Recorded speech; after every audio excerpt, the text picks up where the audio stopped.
everyone. Welcome to the first edition of the Pixel Vision Podcast.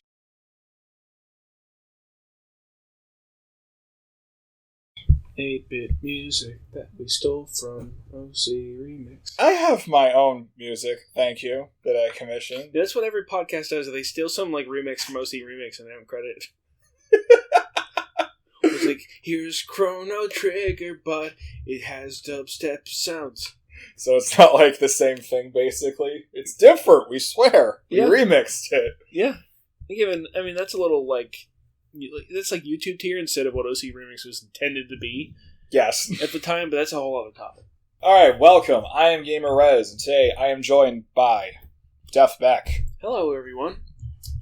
This is going to be the first episode of the Pixel Vision Podcast, and what is today's topic? Today's topic is Games as a Service. So, what is Games as a Service? Well, Wikipedia says that in video gaming, Games as a Service, or GAAS, represents providing video games or game content on a continuing revenue model similar to software as a service. Games as a service are ways to monetize the games either after their initial sale or to support a free-to-play model. Games released under the Games as a Service model typically receive a long or indefinite stream of monetized new content over time to encourage players to continue paying to support the game. I feel like the way you're talking all this right now, reading that off the Wikipedia article, is like how EA or Activision would talk to their shareholders that don't know anything about video games, basically. So they'd explain to them in as most technical terms as possible, this is how we're going to make as much money as possible with as little effort as possible. Well, a lot of it is shareholder-driven, which is what we're going to get to in a moment. Games as a service, in one way or another, has existed for a relatively long time. True. So what we had in the past was we had MMOs, or massively multiplayer games, whether RPGs or not. And we had things like World of Warcraft. We still have World of Warcraft, but we have Second Life. We have, all those anime RPGs that we played when we were in middle school. Technically, those are games as a service, even though they aren't really necessarily according to modern standards. So, along those lines, we mainly thought of multiplayer games as the only games as a service. You didn't really think of single-player games having, connected social features or having, rolling updates like a lot of big publishers do nowadays. Primarily what you had was a lot of MMOs relied on maybe a $15, $20 subscription, and then maybe you'd have to buy a box copy of the latest version of the game in order to go and explore new content, new areas, receive new classes, things like that. There weren't a lot of games that broke away from that, like Guild Wars famously. From what I remember, Guild Wars had a lot of different expansions, but they didn't charge a monthly fee, so they made most of their money just off of the box games. Yeah, I actually, Guild Wars 2 was actually one of the few MMOs I decided I would actually dip my toes into after I had quit WoW and, there's another one too, Aeon, which was a mistake of my life. Because of the fact that, I bought the game and now I can just play it whenever and I don't have to pay for the updates and stuff. I think a lot of these companies, though, that rely, especially the MMO companies, their real revenue wasn't even the subscriptions, it was donations. It was just basically the hardcore fans that just wanted to see it keep going. Donations, that's interesting. Well, I didn't play a lot of subscription-based MMOs. I played WoW for a short while, for real, and then my friends are like, let's go on this private server so we can level up faster and warp everywhere and not spend hours of our life away walking through Azeroth endlessly. So I was down for that, and then, the private servers themselves, they made it faster and you just donate to them. And that's a legal gray area, but that was probably part of the reason why things like this were starting to pop up. Was if you had to deal with Blizzard's issues, where we'll get to that eventually, how they are now. But even back then, people weren't happy with the way the game was progressing. And massively online multiplayer games is probably where all this really did start. Although there is one thing I would like to mention, though. Technically speaking, we did have this in console format, not really much in America, but if you think about things like the Sega Channel or this SNES Satellite in Japan only, there were some games that were either broadcast only, basically over a coaxial connection, like you would use, and for those of you who aren't familiar with hearing that term, you would use for your old school tube TVs, basically. That was the RF connector. That was the thing you got your cable through. It looks terrible. But It has really good bandwidth, though, so it can send data pretty fast. I mean, that's what your Comcast basically uses if you're still using that connection for internet, if you're not fiber upgraded yet. Right, along those lines, you either paid for access to the game or you didn't. The exception being, obviously everyone played MapleStory back in the day. That was a free game. Oh, God, that was a mistake of my life I'm never getting back. Amen. For me, it was like endless online. And another thing was, I think Asia regions are more used to this sort of phenomenon than Western regions are. Sorry, I hadn't mentioned Gaia. I just thought of that too. Gaia's another case entirely, but I'll get to that in a minute. All right. My point is that I think a lot of what the Western publishers are doing now, I believe, are borrowed from a lot of the Asian models. And obviously, a lot of these companies are getting bought out by Chinese and other regions, megacorp entertainment corporations, so a lot of that is bleeding down. But I argue a lot of the initial Western games as a service were primarily like, okay, an MMO where you just go and pay in or you don't play at all, or you do the 30-day trial, then you get out. And then what you also had as you approached the mid-2000s is you had the growth of services such as Xbox Live, PlayStation Network, and then whatever Nintendo called it that year. In that regard, it was another sort of either you pay in or you don't get anything sort of things. Mm-hmm. So how did that progress toward the present? We saw the growth of a lot more free-to-play or free-to-start games. By the way, the term free-to-start was pioneered by Nintendo specifically because they have a lot of specific language they use because they're meant to be like a family company. That's interesting. I never actually heard of that. When did Nintendo start using free-to-start? Free-to-play is a thing I've heard for a long time. When did they start using free-to-start? Around the 3DS era, when they started to push like DLC and microtransactions, they started to use that language in order to like, if kids were to ask their parents to go and like pay an additional fee for something they thought was free, they use that language in order to say, okay, it's like a foot in the door effect, where effectively you say, okay, you can start playing the game, but if you want to get more out of it, you can go and pay for additional mini games, or like what they did with the 3DS is they did a lot of things like the Street Pass games. You could buy the individual games, or you could just stick with the ones you initially got. There was a game called Rusty's Real Deal Baseball that had a lot of little mini games that you actually had to go and buy individually, but the game kind of disguised that because you only got access to like one at the start. So that was a lot of what evolved by the late aughts to like the early 2010s. God, it's 2019 after all. We have to start referring to that. I can't wait for I Love the 2010s to be a thing on TV. That's gonna... I mean, remember Macklemore? Who remembers Macklemore? God, I'm going to sit here 40 years old being like, that was seriously 20 years ago. So now we also have, with the evolution of these services, at least on console, what you're seeing a lot is even single-player games can have, like, games-as-a-service elements. You see a lot of Nintendo games that you could ostensibly play by yourself, but then they might update themselves with content on a regular basis. So more or less, you might not be playing with other people all the time, but you're still getting content on a rolling basis that is provided by a central group of people, the original developers. A game goes gold. A game is published to disc, or at least is released in like a 1.0, but it's still getting content on a rolling basis. Sometimes they don't even finish it. So you get like early access, and then it works up to 1.0. That's another model entirely that I didn't put in the notes. Don't worry about it. Yeah, that was. I think that's something to focus like with the present though into the future is something like with like Steam Greenlight and stuff where people were getting away with. We made this game. It's not even in beta yet, but you could pay for it now, and we'll continue to work on it. And so many projects essentially just turned up being basically scams. It's actually almost as bad as backing a Kickstarter that never even finishes, but at least you got to play something. It's really pushing the envelope of how much people are willing to pay for something that isn't even finished. I mean, another example I could use in the non-corporate sense of things with independent developers pushing this as well. Yandere Simulator, a game with its own insane history that would take a whole episode to cover, in a nutshell, has been in development for years by one person, and the game basically just survives on fan content and him constantly doing stuff to it. The game doesn't even have like its first actual story segment done. It's literally just a whole bunch of random stuff thrown into it. It's a buggy mess. It takes forever to load. I'm not going to go super into that, but that's another example of, give me money now, you'll get the game eventually, and here's a piece of what the game is supposed to be. I mean, the best case scenario would be the Kerbal Space Program developers, who worked for like 5 years on the game. The game started out pretty decent, and then it ended up having like a full campaign, ended up having full build your own, make your own creation tools, and ended up being like a pretty solid package for like the $30-$40 they're selling it for.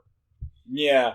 So it's not to disparage the early access model, it's just that you have to think about what developers you're dealing with and how well they can deliver upon their promises. But that's straying a little bit from the original topic, but I think it's an important parallel to draw. Like, no matter what the size of your development team is, you need to ensure that if you choose to use games as a service as the model of delivering your content, you need to have a realistic schedule of how the content is going to be delivered out. You need to be pretty explicit with the fans. You might not reveal everything at the start, because obviously there's some intrigue. Like, for example, with the Smash Fighters Pass, you go and pay $20, and then you know who the first person is, Joker from Persona 5. You don't know who the other 4 people are going to be, so maintaining a little bit of intrigue, like dangling the carrot there, while also being upfront about everything that's going to be in the future. I wouldn't totally label Smash a game as a service, though. Thankfully, and Nintendo still kind of sticks by that, which makes me happy, is you can still play the majority of the content offline. Right. So I wouldn't really go that far with that one. The service with Smash, in my opinion, is just a bonus. What we're focusing on is games, basically no internet connection, no payment method of some sort, most likely, no play. Also, no servers, no play, unless you're using pirate servers or something. Right. On the side of things, though, in terms of games that took a while to come into their own, because as a game as a service where a lot was promised that didn't happen, No Man's Sky is probably one of the most common telltale examples where a lot was promised out of this game, where everything was going to be procedurally generated and all experiences were going to be different, and then you realize when you played it that almost nothing that was promised really happened. It was very bare bones. You were supposed to have spaceship battles and so many ways to interact with people, which really just amounted to, hey, you're both in the same server, you can all walk around the same procedurally generated world with the same procedurally generated, creatures and stuff that just might happen to be different colors. And then several years later, a lot of the fan base is saying, well, it got a lot better, they enjoy it a lot more, there's a lot more to do with it. They introduced a lot of different mechanics that were promised. The spaceship battles, I believe, were finally introduced, as well as more ability to control your guild and everything. Actual quests were developed besides just walking around scanning things, and then that was basically it. The storyline was actually starting to be polished, but the fact is, though, they released the game pretty much like it was a bare bones concept. There was a lot of effort already put into it, don't get me wrong, but this was released as a full-fledged AAA title, and it flopped. Well, what happened with No Man's Sky is that it was still technically an indie game. I mean, Hello Games is made up of a lot of former EA employees, from what I remember. Yeah. But it was published by Sony and put into retail channels as, it wasn't like a Sony-branded product, but it was like Hello Games was still in the corner. Sony just handled distribution of it. I want to say, going by the amount of money put into it and the talent on it, I would still consider it very much a AAA title, just in the sense of the amount of money put in, the amount of people that worked on it. To me, you're pretty much beyond independent when you move past 10 team members. And you have a budget of $1 million or more, which that game definitely had a budget of $1 million or more. There are a lot of studios that could be considered medium-sized, like Platinum. They have a very concentrated amount of talented people who are good at specific things, and then they go ahead and they get funding, or they're commissioned to go and do a thing by a publisher like Square Enix, or previously was Activision. So, back to the original topic, what are the positives of games as a service? Well, one thing I could definitely say it's a positive with games as a service is one issue going back to the past with games was you'd work on a game, you would bug check the hell out of it at the near end before it was distributed, and then you hoped everything worked. And if something was discovered afterwards, usually a revision was made in the next line of production, but those first cartridges or discs that were pushed out to the public, they're there and that's it. And if there's a game-breaking bug in it, oh well, that person is going to have to ask for a refund, or if not, they're out of luck. Now, you can definitely look forward to if something is found immediately that breaks the game or can cause issues online, that can easily be patched day one. The pro with that is this sense that now we're not worried about being given totally broken games in theory. The horrible reality, though, is now at the same time, developers seem to be, not always, mind you, but especially more so, I would say, on the corporate side of things, where games are trying to be pushed out at a super fast rate to please the shareholders. So I'm talking developers like Ubisoft, EA, Activision that just crank out the next Battlefield, Call of Duty, Assassin's Creed, whatever have you. And now Bethesda, too, with Fallout 76. That went real well. All these games are shipping with several bugs and issues with them that people immediately start complaining about. And developers like, oh, well, we'll just patch it. So now there isn't as much of an emphasis probably in the testing stage in terms of development now with the life cycle of actually developing a game, because you have more freedom in terms of patching it later on down the line. But the more you stress utilizing that option that's now available with modern technology, I think that's the more you're going to severely irritate actual fans that just want to play the game and want a fully finished product. And honestly speaking, myself included, probably wouldn't mind waiting another year for a game that's actually thoroughly tested and polished and has less likely issues of having bugs in it. And then on the worst side of those things is games that just aren't even finished from the corporate level. Not an independent developer on Steam Early Access or Greenlight or anything like that.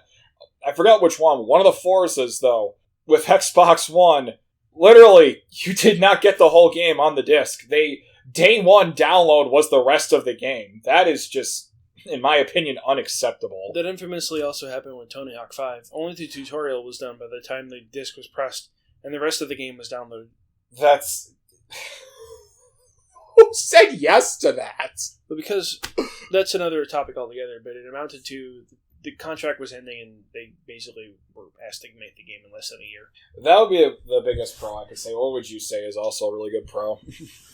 And con, too. I kind of mixed that in. I'd say it allows publishers to be more flexible with their schedules and allows them to move games around in their catalog for the year in a way that allows them to balance different genres, different demographics they want to target, and just ways that they want to pitch things to people in around the different marketing opportunities like E3, the holidays, the summer drought. Obviously, famously, games have never come out, often don't come out during the summer. This has been the case for a long time. I mean, there's still select games that come out in the summer, but a lot of publishers avoid the summer because it's time effectively to get ready for your fall releases, because those are going to be the big holiday moneymakers. A game that comes out in the spring, or came out maybe last fall, can still, in theory, be updated up until the summer. So that summer could be like the last content push for like the previous version of the game, and then kind of pushing out a Game of the Year release. What often happens is you get like the Game of the Year editions for like last year's big game, 2 months or like a month or something. I would have to check the release history of like the big franchises, but you often get those around the time of like the award season, just as a way to kind of tide people over until the next thing.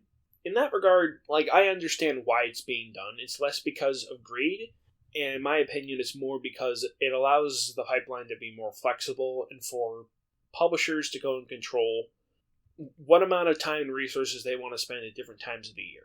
Also, back on the topic of free-to-play games, a lot of times, unless you're buying into the game with the disc, like, if you're buying Overwatch Game of the Year Edition, there's no way to, like, play Overwatch without buying it first, either through buying a key through Bethesda's launcher or buying, like, a disc. Even if you buy that game used, you can still play Overwatch, because that's, unless the copy has been banned somehow, I'm not sure how they do that exactly, you can still play it. A lot of free-to-play games, you don't necessarily... Actually, I don't think that's true. What? If you bought an Overwatch disc, I think you still have to put the key in, though, don't you? On console, I don't think so. No, on console, no, but on PC, it ties to your Battle.net account. You don't even... Whatever comes in the case, I believe. Yes, but my point is that if you buy, like, an Overwatch disc, you can't ban a specific copy of a game. You can only ban the console associated with it. Or you can ban them from accessing Battle.net at most, but you can still make another one and play with that disc. Yeah, I think what I was referring to was the actual PC version with the key, actually. Yeah. If you buy Overwatch retail for PC, which is the most place it's played on, basically, that comes with the actual key in the box. Because, yeah, it doesn't have the disc to install, but yeah, you could just download off Blizzard's website.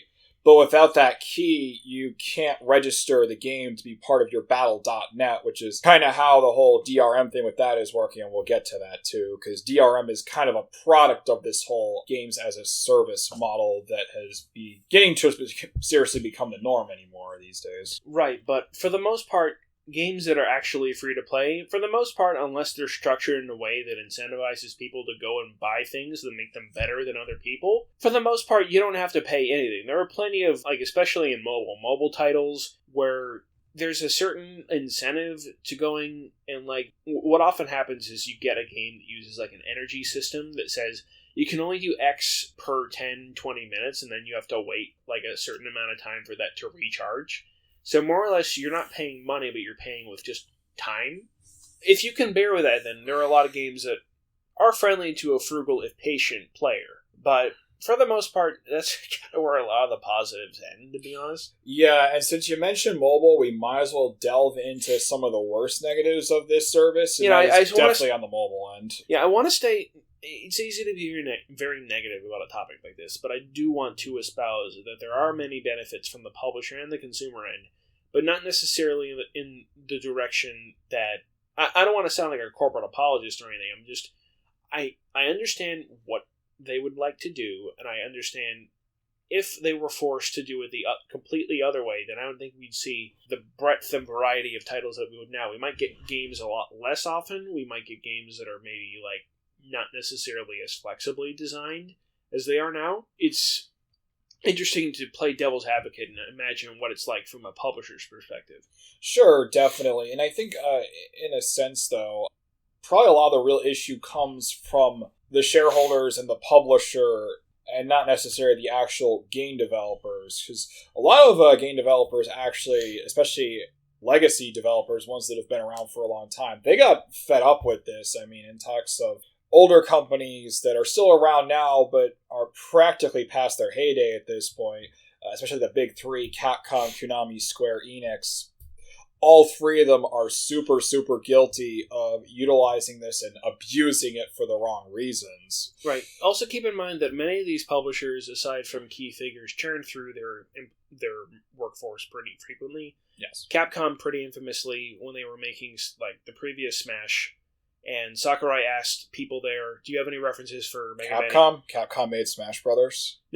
No, when they were putting in Mega Man in the game and they wanted Mega Man, a bunch of versions of Mega Man to appear in the final Smash, they asked around for some contacts at Capcom for designs, and they were like, who the fuck is Mega Man EXE? Like, they had no one there from the Game Boy Advance era, like, at least as of a couple years ago, apparently. So, a lot of these big publishers often feature people who are probably out of, like, the modern game design schools and programs. No love for Battle Network. Probably one of the best Game Boy Advance games ever made. But my point is that ties into another topic of what's the turnover at these big game companies, and beyond the people that we see the most often, like the big auteurs and the big names like Miyamoto and Sakurai and stuff, who are the people who actually have to go and make these games day to day. So that ties into the fact that in pursuit of these short-term profits, they're often grinding through a lot of their workforce and forcing them to make games that are ephemeral in value and content. So they're viewing it purely as a series of products, or as a series of revenue vectors, and not necessarily as individual pieces of art. So I mentioned the word ephemeral, and alright, so what happens when you boot up like a game as a service? I'd say there's the game client, which is your interface with the server, which goes and facilitates the actions of the player with other players, and then as it reflects back upon the game world. Or unless it's like an instance-based thing. Keep in mind, at least within MMOs, there's a thing where some MMOs are like, you sign into your server, then you sign into the particular instance of the game world, and then all the changes are reflected upon your player, and then upon the environment. So you're not always all playing on one server, unless that's how the game is designed, but that's not necessarily efficient. Well, I mean, load balancing is kind of important. Having everybody all on the same server for a game like WoW or something is a bad idea. Yeah, but the point is, like, your individual actions are still synced to the central location. What do you mean exactly? Like, if you're playing on the regional server, they're all synced to that server. If you go to the European server, you're not going to have your character there unless you transfer it directly. Yeah, in terms of an MMO too. Although interesting to mention servers though, because we're only talking in terms of MMOs. When you delve into actually where this is really being utilized more that's newer, because that's actually old technology. That's nothing new. That's been used for 20 years Right, now. I'm just using it as a basis of comparison. Right, but one other thing too is you're thinking in terms of hosting as well, because dedicated servers is something all games as a service can offer. One really popular game, for example, that's making its rounds on Twitch, a lot of my friends play, is called Dead by Daylight. Doesn't have dedicated servers yet. Still, it's all peer-to-peer. Still relies on the hosting method, correct. And that is an issue with the games of service as well, because now the person who is hosting that game, they don't have a good internet connection. Your game is going to be buggy, and you're going to have a lot of latency issues. You're going to warp all over the map, and you're either going to laugh about it or get mad and rage quit. Either way, it's not a fair fight, any way you look at it. Because the hosts will still have the advantage, whereas everybody else relying on their connection will probably have severe issues with, in the case of a shooter, timing their shots, dodging an enemy, or even just walking. Like the tick rate, so to speak. Yeah, your ping. You could tell right away when you join the game, if somebody's ping is really bad, it'll be super high and red, like, oh god. And what the ping is, essentially, that's how many seconds it takes for it to establish a talkback pretty much from that person's connection. So the longer it takes, the worse it is. Which in layman terms is basically what latency is. And in that case, that means also your game is going to stutter and lag, and your character you'll press up on the keyboard, either W or forward on your analog stick on your controller, and you might just move like a million spaces ahead and not even realize why, and then get stuck in a wall.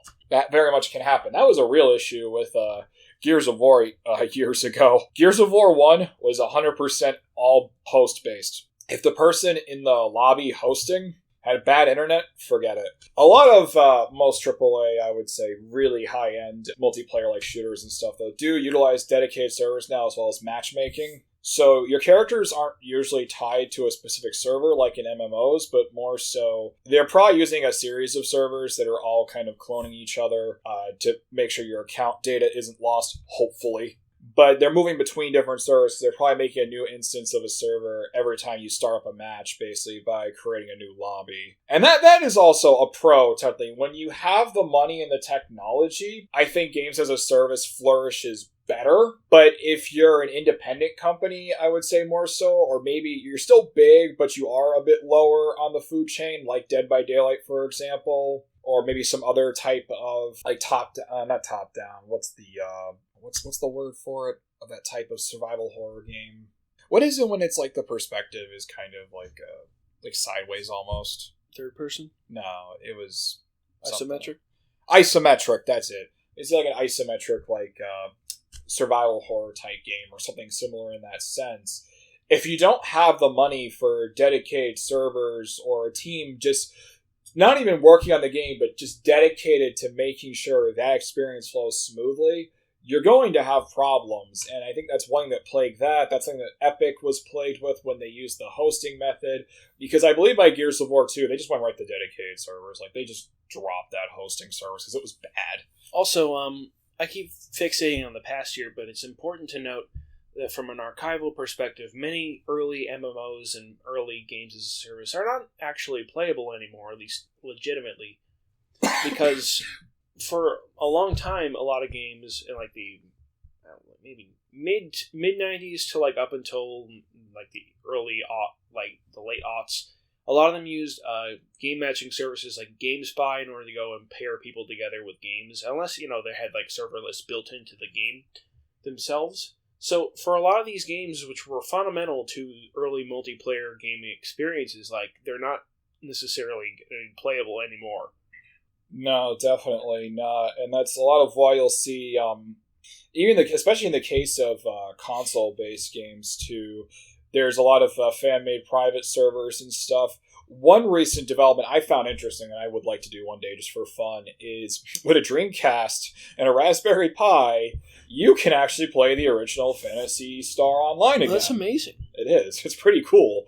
And there is like a following and stuff for it. And of course, there was always a fan server for that you could utilize for the PC ones, but there's no chance of Sega ever acknowledging this, at least not in terms of for the old Dreamcast. So, yeah, an interesting development with retro games anymore is pretty much everything's taken into the fans' hands because all it seems companies seem to understand is, oh, you like retro games? Here's an emulation box. Like, just over and over. That's all they really do. And most of them are really bad, especially the Sega Hack Game ones. Or the awful, like Chinese-developed ones that are even worse. Or the ones aimed towards South America and Brazil. We watched that documentary that Clothmat put up. Right. About the Brazilian, and there was also another one on the Cuban gaming market, in which, they're mostly working within their own parameters and what the audience can afford and what they like. Here's another thought, too. Do you think games as a service also, in terms of its successfulness, depends on the region? I'd say so, because I know that there's a lot of different MMOs that are popular in, like, Brazil, South America, China, and then, like, Indonesia and stuff. They're probably really dated by today's standards, but they're still running in some capacity. Like, Ragnarok Online, that's, like, mid-2000s-ish. But, by the way, we are getting a lot of relaunches of old MMOs that are banking on nostalgia value, to the same degree that we're also getting these retro boxes. Like, Ragnarok Online is back.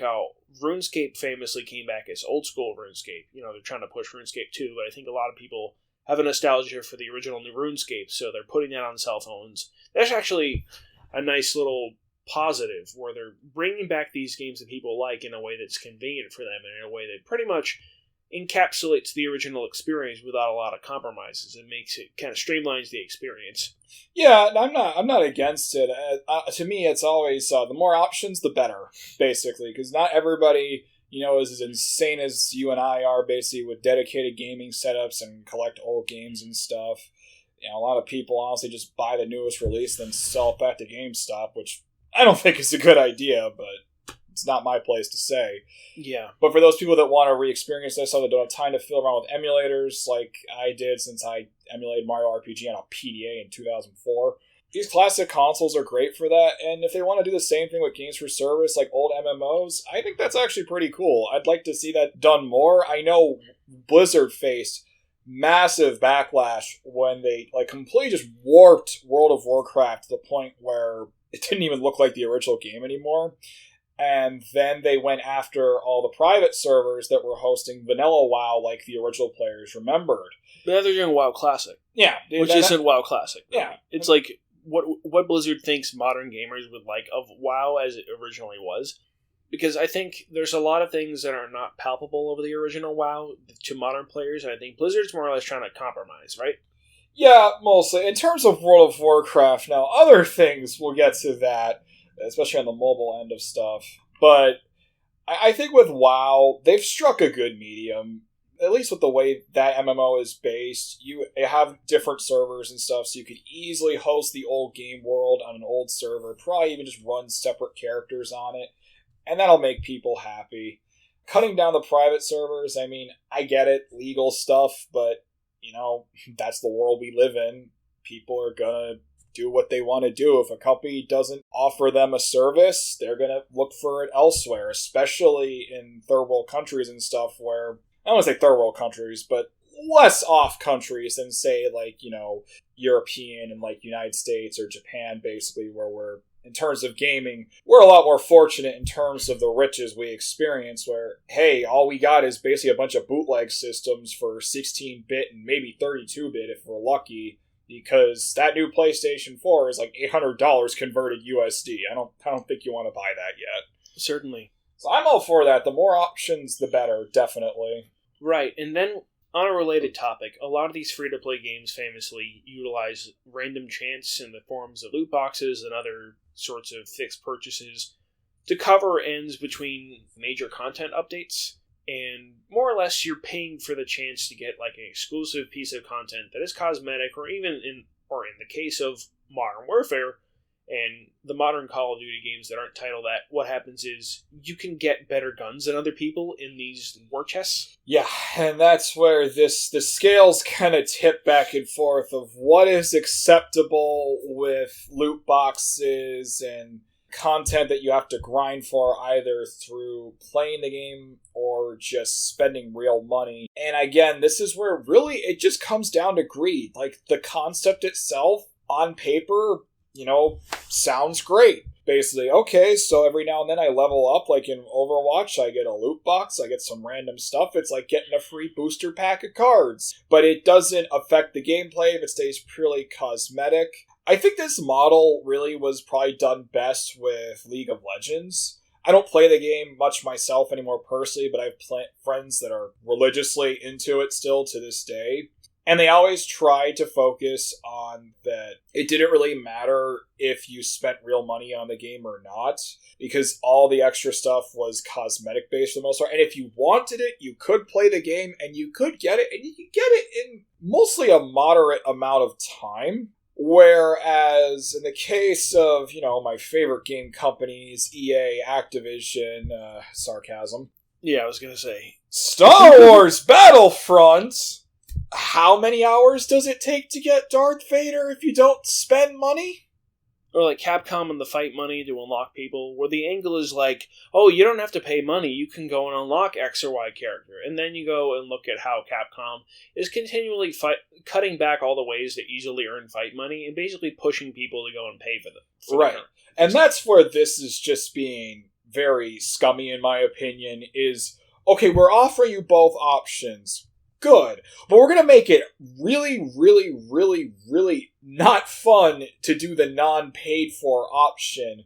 So you feel like you're spending so much extra effort just to get one little thing when you could just give them more money for stuff, and I want to stress this enough, that's already on the disc. Or sometimes it isn't, but there are a lot of cases where it's just a 16 kilobyte file you're downloading text. 16 kilobytes, it's like a kilobyte. It's a key. You download a digital key, and we're not going to talk fully about DLC, but truthfully speaking, DLC is definitely a product of games as a service, and that is probably the worst part about it, at least in terms of still console-based gamers. If we're not focusing on mobile for a moment, console games were very simple before. It was, you get the game, you play the game, you beat the game. If you find the secrets in the game, maybe you get some Easter eggs, some extra skins, some extra characters to play as. But overall, though, you spent $60 to $80 on that game. You own everything in the game as far as being able to unlock it. You don't have to give them any more extra money. Now, the only difference compared to that would be in PC games where you had expansion packs. But again, that expansion pack is data. That means the developers made the game, you liked the game, they made more of the game for you. Now, it's, we made the game, you get about maybe 40% of it if you're lucky, and the rest of it, well, you can just give us more money to actually get what's on the disc. Maybe. Honestly, I think I got an awful feeling in my stomach the first day I ever heard the words, Day 1 DLC. Well, they want front-loaded sales as much as possible because it makes it look good at the next immediate shareholders meeting. Yeah, but you know what, though? As much as you're advocating for that side, and I understand you're playing devil's advocate here with that, it's having a negative effect. Stocks are down for a lot of AAA industries. Even with Rockstar, even though Red Dead Redemption 2 did fantastic and still no one will stop talking about it, their stock's only worth half of what it was a year ago. Because Destiny 2 cratered. Destiny. Games as a service. Destiny. Yeah, how about that? Anybody still playing Destiny 1? 10 years. 10 years. You buy that was what they quoted. 10 years. Destiny 1, 10-year plan. You're going to buy Destiny 1 and be like, I can always come back to all this content. Look, even if you like Destiny, as I have friends who do, that's totally fine. If you liked what they gave you with that game, that's fantastic, but you still didn't get what they told you they were going to give you. They lied to your face. And there's no denying it. If you still liked it, great. I'm glad you had fun, but they still lied to you. And they're going to lie to you. They lied to you again with Destiny 2. Which, yeah, did terrible. By the way, we're seeing a model where How long did it take Destiny 2 from release to be given away for free and in Humble Bundle? I found Destiny 1 for $1 at a yard sale. But my point is, the individual unit of the game is less important than the revenue that can be derived after you've gotten your foot in the door. So you could charge literally nothing for the game that cost $60 3 months ago, which is what happened with Destiny 2. It was free for a week, 3 or 4 months after release. I might have to double check that, but that's what I remember. And they also gave it away in the Humble Bundle, like, maybe less than half a year later. Yeah. So they more or less devalued the individual game in lieu of the content they would give afterwards, which I think is just bizarre.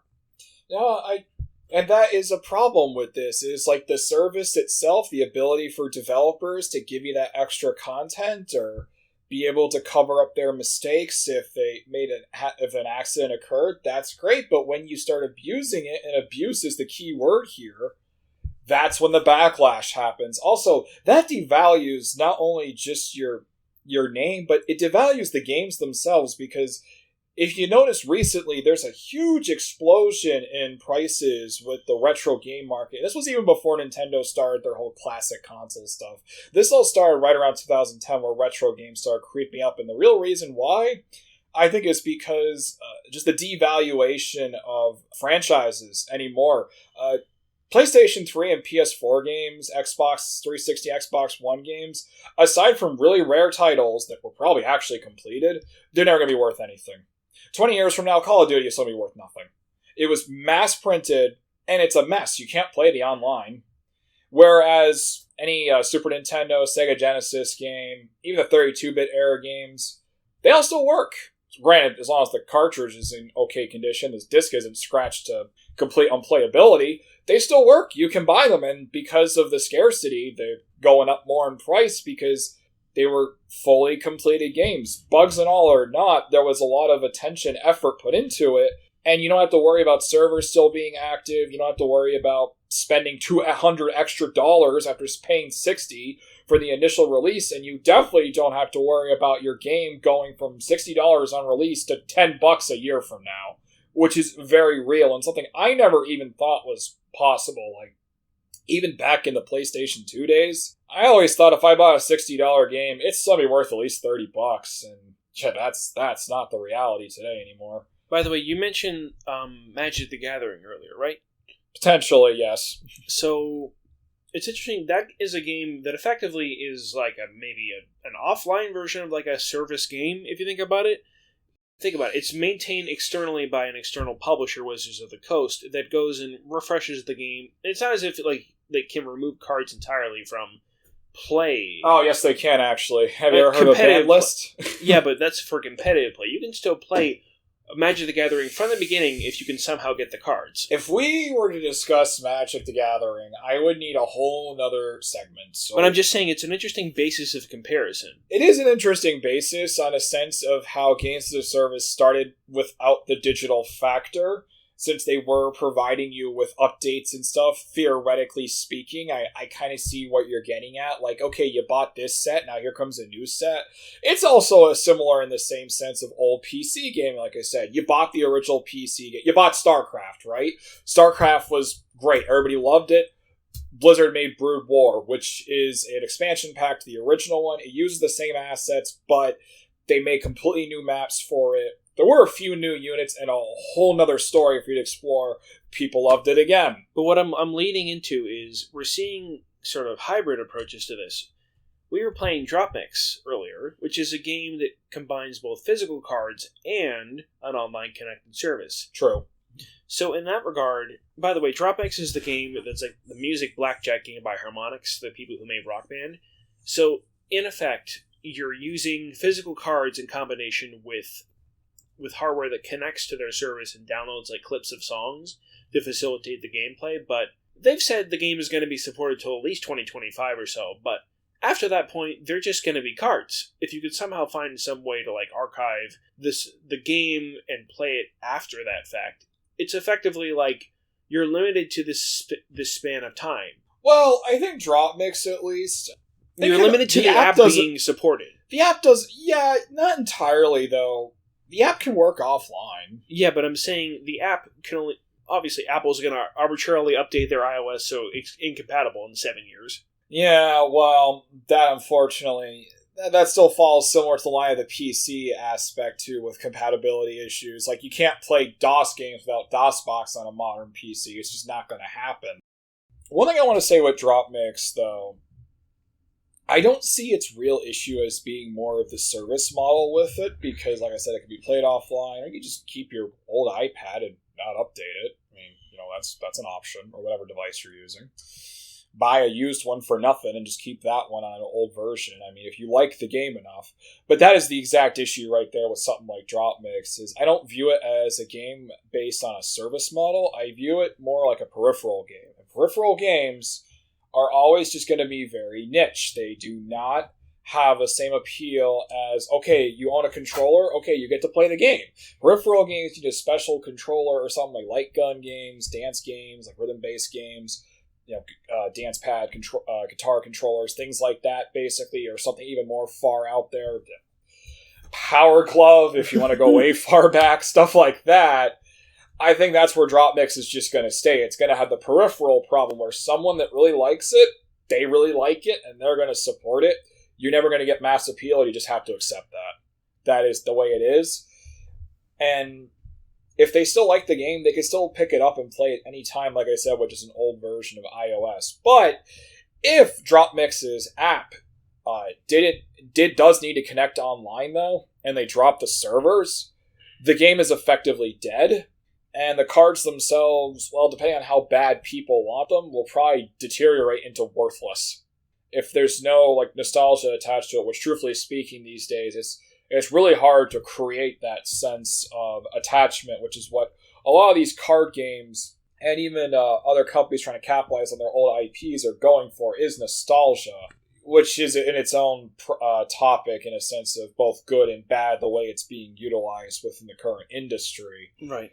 Now, the last thing I want to talk about in terms of present, the elephant in the room that I'm sure anybody watching, listening to this right now is thinking about: Fortnite, PUBG, anything similar in that sense. Battle Royale, as everybody has coined it. You are either playing it or you are copying it if you have any interest in it whatsoever, as far as publishers are concerned anyway. What's your point there? I think this is where this games as a service thing is going to come to a boiling point and spill over. Because now we have games that literally are disregarding the fact they are games at this point.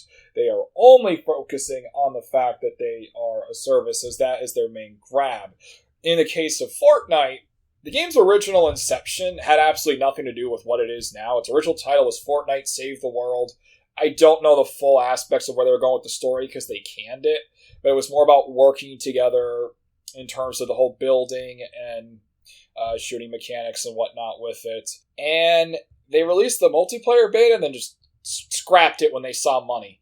And the game devolved into memes and buying digital accessories like dancing, like little dances. You can buy dances in Fortnite if you don't know that are, generally speaking, just something taken from black culture or a meme or something popular and exploited. The game, the very definition of that game, and PUBG to a lesser extent, is exploitation.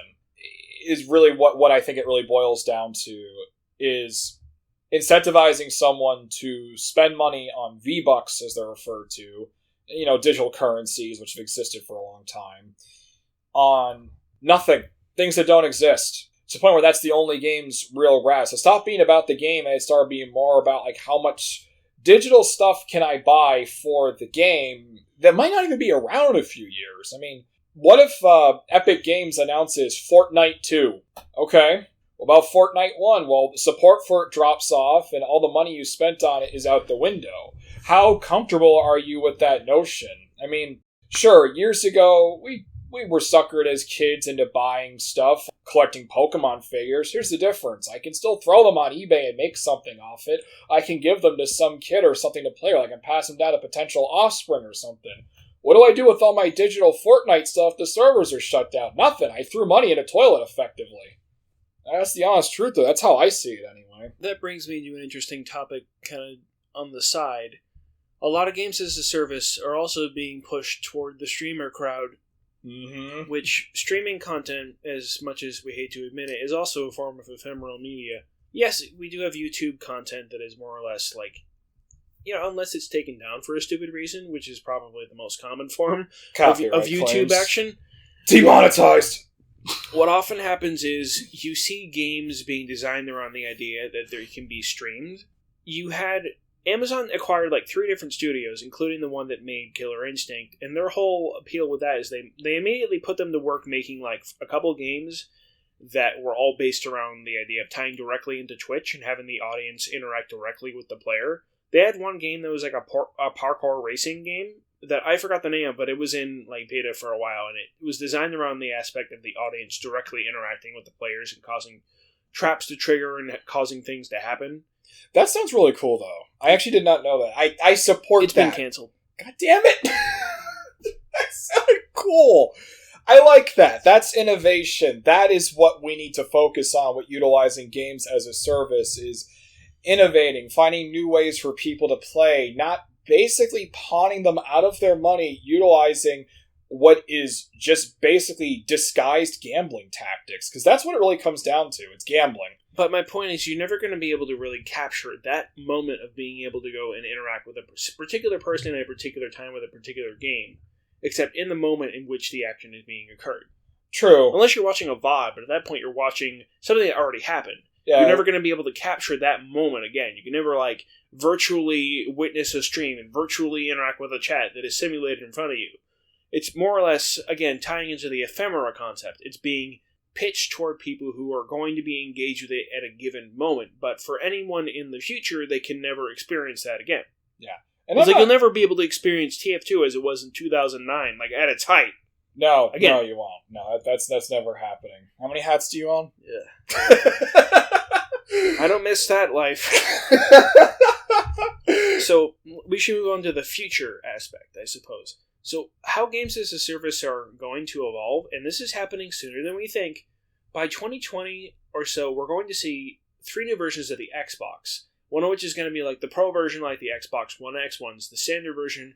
And then for a discount, what we're going to get is a discless version of the new Xbox. I think the code name is called Scarlet. Yeah, that's what they were pushing. What it is, it's going to be primarily a download-only sort of console, which they sort of tried to do with the original conception of the Xbox. It went over really, really, really well. Everybody was really happy about it. They praised Microsoft for being so nice to even going so far as to saying, hey, you can't share your games anymore. And if you're not online, you should buy an Xbox 360. It's just such a good decision. I mean, we're also getting to a point where internet infrastructure and broadband speeds and stuff are improving to such a degree that you could have a game that is entirely played via streaming, that is owned on the company's servers, that you pay access into, but you never own a physical disc. And you might own, you're being granted the privilege of being able to play the game, but once they decide that you won't be able to do it anymore, then it's gone forever. So I think if you're going to mention streaming games, we should clarify what you're getting at regarding that, because there's a difference between a diskless system where you would just download the game and play it, where the data for the game sits on the console's hard drive, where streaming it where you're not utilizing that console's hardware. There's no client-server relationship. There's only, you're interacting... Well, there is, but it's like... Well, there's a client-server relationship, all right. The server is what's hosting the game, but at the same time, though, you have other hardware that's taking care of anything involving with actually processing the graphics and everything for the game itself, and encoding the video and sending it. Essentially what it's doing is it's sending a video of the game to you, yes, and then taking the input from your controller. So, like PlayStation now, formerly known as Gaikai, and then you also have things like Parsec, which is a client in which, for the moment, what you can do is you can set it up on your gaming PC at home, and then use your laptop to go and stream your gaming PC to your computer, to the other computer. Or what they can also do is they also have a bunch of servers in which you can go and rent a gaming PC in the cloud and then pay per hour or pay per day to go and have a high-end gaming PC that, assuming your internet is good enough, you can play the latest games at 4K or whatever. Yes, I don't think we're fully there yet, and I'm not against that if the technology gets to the point where it is one-to-one, as it definitely could save people money. And then it's up to them if they want to invest in a game PC. And like I said, options are a good thing. I like we're coming up with options. What I don't... Not everyone needs to spend $1,000 in ororder to go and play the latest PC games. You don't want to know how much I spend on all my computer equipment, but... That's why I just come here and use yours. I know. But, honesty, huh? It's all good. But honestly, though, I like options. What I don't like it is when you present someone with options, but you skew it towards the option you want them to choose. I'm not going to get political, but it's almost like elections, basically, are in a sense. In a way, although honestly, both choices are the same. I'm not going far into it. I just want a simple example of essentially manipulating people by making them think they have a choice, but unfortunately, you actually really don't. Because that's what it is. In the sense of Call of Duty, that's definitely what it is. I saw recently... Do you want vanilla or vanilla bean? Yeah. You know what you can buy in Call of Duty? You can buy a red dot. Yeah, I was going to mention the red dot thing. Like, it's gotten that bad. You can buy a dot. Yeah. $1 for a dot. So that ties into another thing I was going to bring up. Right now, in the industry we have now, the publishers, unfortunately, still have to deal with the brick-and-mortar retailers, as well as Amazon, but that's not, they don't have a storefront. My point is that as long as Best Buy and GameStop exist, games are going to exist as go to store, buy disc, or go and download it from Xbox Live or whatever. But once those brick-and-mortar stores disappear, or we're going to see less and less disc-based games, once GameStop is already reportedly not doing so great. They're turning their stores into toy stores. Best Buy is probably not going to be around by 2020. So with less pressure from brick-and-mortar retailers, well, by the way, Walmart is never going to go away. They get everything super cheap, that's why. And they pay their workers nothing. Walmart and Target aren't going to go away, but I think there's going to be more pressure to sell just download codes. Yeah. So with less I almost said Rick and Morty. Less Rick and Morty. Oh. Brick and mortar retail. Rick and Morty. It's quite the mandarin. With less brick and mortar retail pressure, we're going to see a lot more publishers be a little more ballsy in terms of what they try to sell people. What we're already getting is situations like, okay, you buy Fallout 76, here's a cardboard disc with the code on the back of the disc. Yep. So we're going to go and see more of that, and then have a lot of padded out garbage around that. And here's something that actually scares me. So you're going to be within the walled garden of the platform. So you're going to have to deal more directly with Xbox Live bullshit. You're going to have to deal more with whatever Nintendo decides to do. You're going to have to deal with whatever Sony decides to do, whatever other platforms or clients that you have to deal with. Yeah. Here's what scares me, though. One, I already don't like the fact this is happening just because I like collecting physical media. You could call me a hoarder, but I don't know. I like game art and everything on the box and stuff. It's whatever. I like it. But here's what actually scares me, though, is... Again, options are good, digital or go to a store. Not everybody has a GameStop near them. Some people live out in the middle of nowhere. Some people are in Alaska. Some people are in the middle of war and can only rely on downloading it. That is great. It's fantastic we have those options. The harsh reality, though, is, again, the keyword here is abuse. Why the hell is a digital-only game $60, but the retail copy is also $60? Please explain that to me. Or you go to GameStop, it's $55. Yeah, after someone traded it in. And it came out a day ago. Or they took the plastic off, took like a razor to it, and then they put it in the disc. Yep. It's better than going in the trash, huh? I mean, yeah. I mean, they used to throw away SNES games, which kind of makes me want to puke. Yeah, artificially restricting the supply of these sorts of things. Yeah, I don't want to think about that. But what I'm scared of, though... Alright, so that's already bad. I don't even think that's fair. I would say if you're going to buy a game digitally, it should be worth almost half of what the physical copy is. Say, for example, you want to buy Smash Brothers digital. Okay, I think it should be $40. Should you be able to sell a used digital game? You can't. You literally can't. I mean, we're not going to go into selling keys, which is essentially the same thing in a sense, I guess, since you're owning that download, basically, although now we're getting really far into utilizing that against the consumer. But just talking in terms of getting digital games, though, off of a marketplace, off PSN, off Nintendo Store, whatever, I don't think it should cost the same thing as a retail disc. I think that's really just plain not fair to the consumer and very manipulative. And what I'm afraid of is we all love the Steam sales. I mean, nobody's going to deny that. Steam sales are great. I have no money in my wallet now because I just bought a bunch of games I'm never going to finish. I'm way out of that life, thankfully. Every now and then I still grab some stuff. I just do the Humble Bundle thing. I don't do a lot of Humble Bundle is an evolution of Steam sales.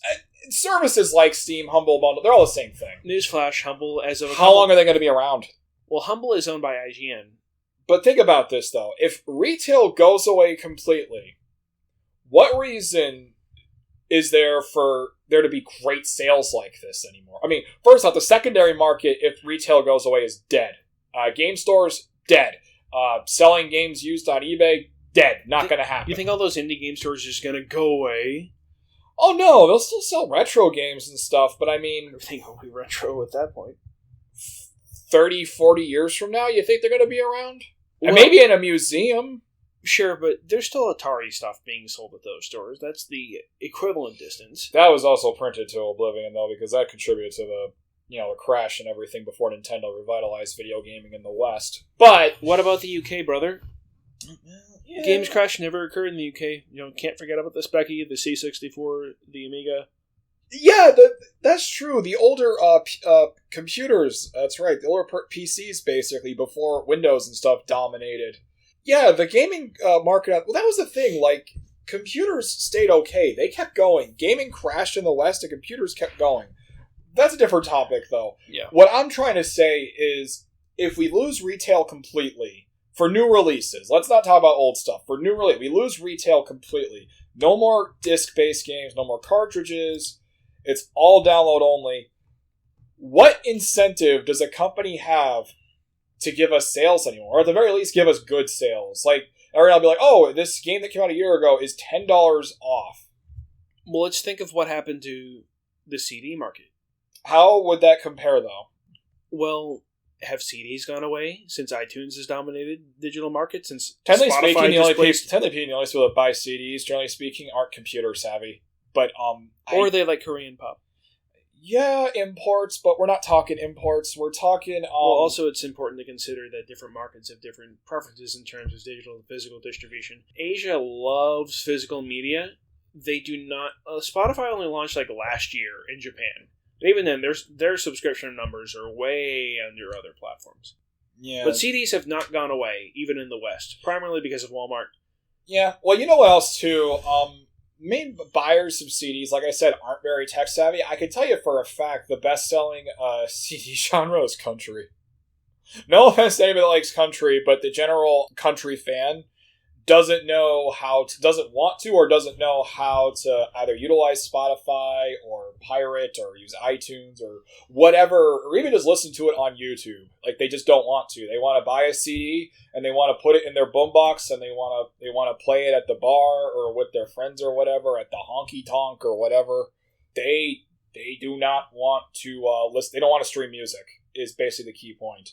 They do not. So they still sell. And essentially, it seems like genres that don't appeal to a newer age, basically, they're the ones that still sell. Like, people will still buy older CDs of bands that came out 20 to 30 years ago, all the remasters and stuff. They're also just really cheap, too. But in hindsight, I think collecting CDs is kind of a fool's game. Well, it was funny. If anything, you want to collect media in terms of music, just go right to vinyl. There's a common story within people who are like teenagers in the 90s where it's like their parents, when this person moves out and gets an apartment, they threw away their games thinking they were kids' toys, and they kept the CDs because they thought they would be worth something someday. I mean, yeah, a lot of people think that, and then the reality is no. It really varies. Condition is everything, and you probably trade your stuff like garbage. That's why your foil Charizard isn't worth the $10,000 that Near Mint 10 Shadowless one is. It's worth maybe $20. Yeah, but because your sister chewed on it. Yeah, but that's another topic too. Yeah. The prevalence of the remaster and the super duper deluxe editions for the music market. Yeah, but we're not talking music. We're talking video games. This is a Pixel Vision podcast. We talk about pixels, whether they're 8-bit or full-on 4K. That's what we're talking about. And regarding that, my fear is that my pixels are never going to be offered at a lower price, and that pretty much consumers are just going to be strong-armed into being forced whatever they have to pay, because when you take away third-party services with the secondary market, you're just forced to download off Nintendo Store or PSN, especially in terms of consoles. PC, you have more leeway, especially when you get into the gray area of piracy and downloading torrent clients, etc., etc. What about third-party resellers like G2A? What's G2A? G2A is, I don't know if they're based in Eastern Europe, but the whole point of G2A as a site is they basically go like buy keys in bulk, or they allow people to go and sell keys for other games from other regions where it's cheaper. Like for a while it utilized like the Steam gifting service, where like you buy a Steam gift and then you keep it in your inventory until you go and you gift it to someone who buys it off of the service, and they like hook the two together and they charge a fee. That sounds gray. That sounds very gray. It is very gray. I doubt Steam likes that. That key reselling is why they changed the whole gifting service to like severely restricted, because they were getting a lot of CSGO cheaters who would just go repeatedly buy keys off of the secondary services, so they had to deal with it that way. And this is again to why games as a service, when abused, not even abused by just the developers or publishers, I say, also the gamers can abuse it too, unfortunately. Yeah. Oh, you get free stuff with that, we'll just keep getting all these keys and stuff, and you're going to get more of that free stuff, and it takes away fair play, basically, which, since we are talking games as a service, we might as well mention the recent law change in Japan. There was a law made in Japan that forbidded the modding of a game console or a game save, and then like selling products that can facilitate those actions. Not just that too. More on topic to this, they also banned reselling keys. You can't do it.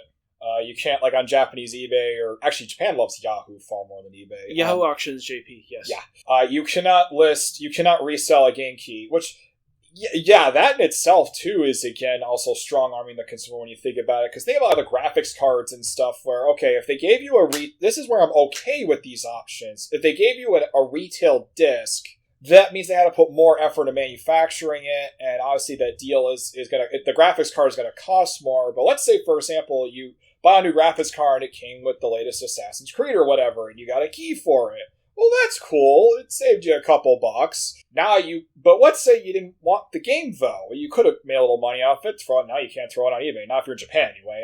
As far as I know, the West is still fine. Yeah, but Japan also is mostly relying on the mobile market now. Not a lot of people play on console in Japan. Well, we might as well discuss mobile then, because that's probably where this is abused to an absolute T, even worse than Fortnite and stuff like that. That is mobile technically, but the hardcore players don't play it on mobile. Or you do the thing that Square Enix does, and it's, remember Final Fantasy VII? Great. Well, you can play it on your cell phone for $16. Have fun, guys. Oh, yeah.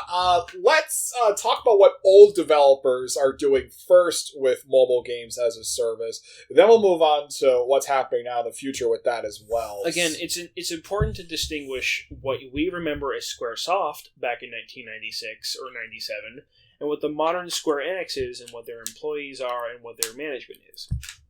Yeah, which is atrocious, to put it in a nutshell. Yeah. But here's a good example. I remember Mega Man X, one of my favorite games of all time, back when the iPhone was only on its third or fourth iteration, I think. Rockman X-Zone. Instead of, 98 or whatever. I'm joking. But, yeah. They re-released Mega Man X for the first time on iOS. Now, it's a side-scroller shooting action platformer. As you can imagine, it's already kind of bad in terms of controlling it, because you have to use the touchscreen. But that's not what bothered me, because I understand that was a limitation of the technology. No, what bothered me was, in Mega Man X originally, you need to look for all of the power-ups. You need to look for all of the extra armor that X gets that makes him either have extra abilities like dashing or charging up his buster to do more damage, as well as the life upgrades, the tanks. And, well, they gave you the option, and again, options are usually good, but this is where it's going, like, taking away the whole point of the game. Oh, you could just buy every upgrade. You could spend $10 or so on this watered-down port of a SNES game on the iPhone, which probably lagged horribly because I did not play it. But you could also just, get all the upgrades, skip exploring the levels, and just be all-powerful by spending, I don't know, probably the total of like $20 to $30 for all of it. And at that point, it's like, why did I even download the game? What do I want this for? And I think that's really bad, especially for younger generations, which already live in a time of instant gratification where absolutely anything you want is available right now. There's no sense of patience. You need to be able to, you need to explore, you need to find things, you need to learn, you need to understand problem solving, you need to experience cognitive thinking. Hey kid, you want to play Fortnite? 56k modem. Oh my god, can we attempt that sometime? Just to troll people? I mean, hey guys, you said about my first time on Fortnite. I hope my internet connection's good enough. Oh wait, I'm getting a phone call. I'm gonna get banned so fast. I was just riffing off of the patience element of your rant there. Yeah, but it's true though, and it's really bad when companies themselves are taking away what is essentially supposed to be a joyous experience of finding that secret, finding that power-up, finding in Mega Man X, you can buy it, technically from Street Fighter, there's an Easter egg, you get all the other power-ups. In one of the stages at the very end, there's a very specific jump you can do. X can do Ryu's signature Hadouken, which, was awesome at the time. Now you could just buy it. All that mystery of the item being there, I believe you can buy it anyway. Fairly certain it's listed, but let's, even for the sake of argument, because I know they will do this, all of that mystery, all that excitement of finding it, telling someone, hey, I found this or whatever, or even in a player's guide, it was neat to see, it's gone. $3 or whatever, and you have it. Congratulations. There's just no effort anymore. And moving that forward into the present, we talked about utilizing DLC as cosmetic stuff. Now, in mobile games, and then some AAA games, the new Call of Duty, I know for a fact, unfortunately, through other news sources, that, if you spend extra money, you just plain have better equipment, and there's nothing other players can do about it but grind insane hours that, quite frankly, isn't fair. It's not balanced other players. No. Ethics is... I mention abuse a lot. Ethics is pretty much where all this comes down to, is how ethical is this company with their approaches and utilizing these different options. And mobile games, you could take ethics and just throw them right out the window, because a lot of them have none these days, especially all the anime titty ones. These games basically just exist for the purpose of spending money in the same sense that grandma goes to the casino and sits in front of a roulette machine forever and just drains money away.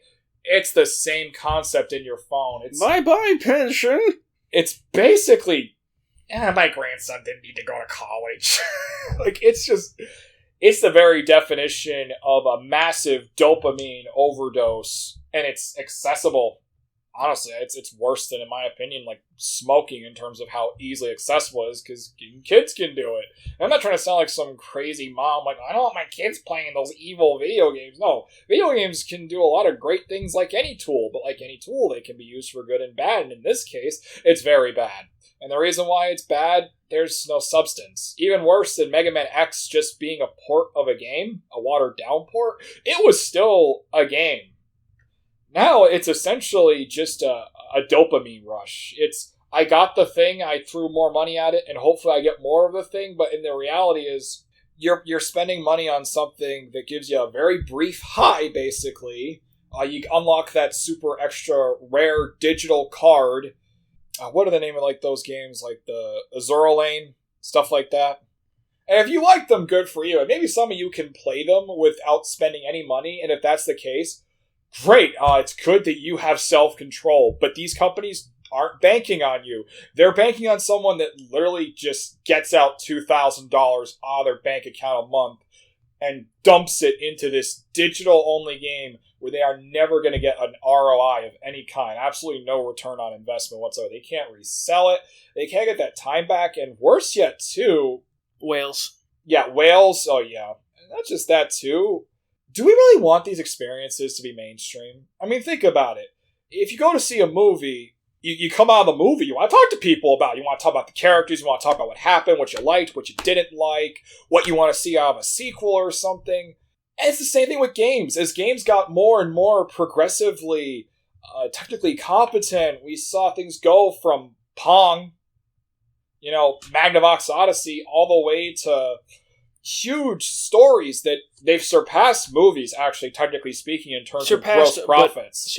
But they imitate movies to a strong degree. They do, especially when you get into things like the Uncharted series or Heavy Rain, LA Noire, a lot of the very story-centric games. My point is, it's so amazing and awesome, in my opinion. We have this now. Why would you want to spend so much time on something that, generally speaking, is honestly just laughing at you? Because I looked into it. These games and stuff like that, they're just basically made by sweatshop Asian developers. They draw really pretty anime art, or if it's not the otakus they're targeting, they'll target somebody else with casino games, like Game Show Network and stuff. They're going to find that demographic, and they're going to find what makes them happy and amused, and they're going to offer them a little bit of that happiness.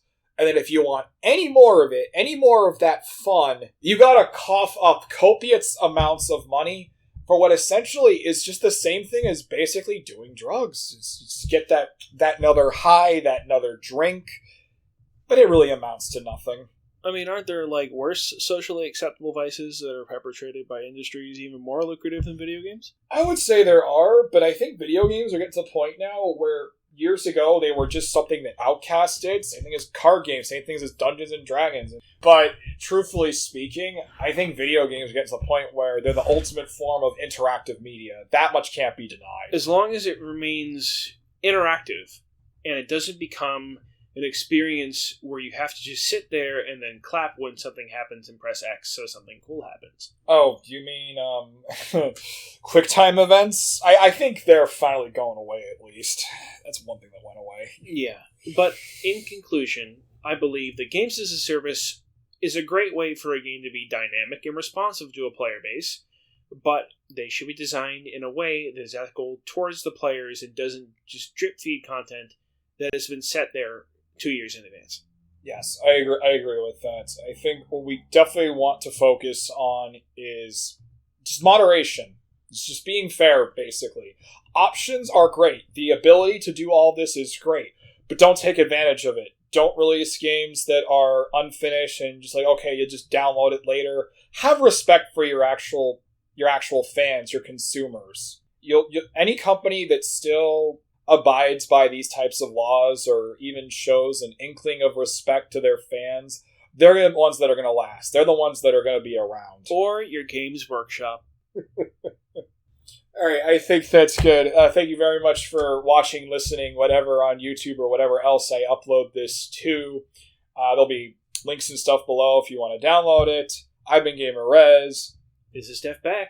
And we'll catch you next time on the Pixel Vision Podcast. See you later, everyone. Have a good day.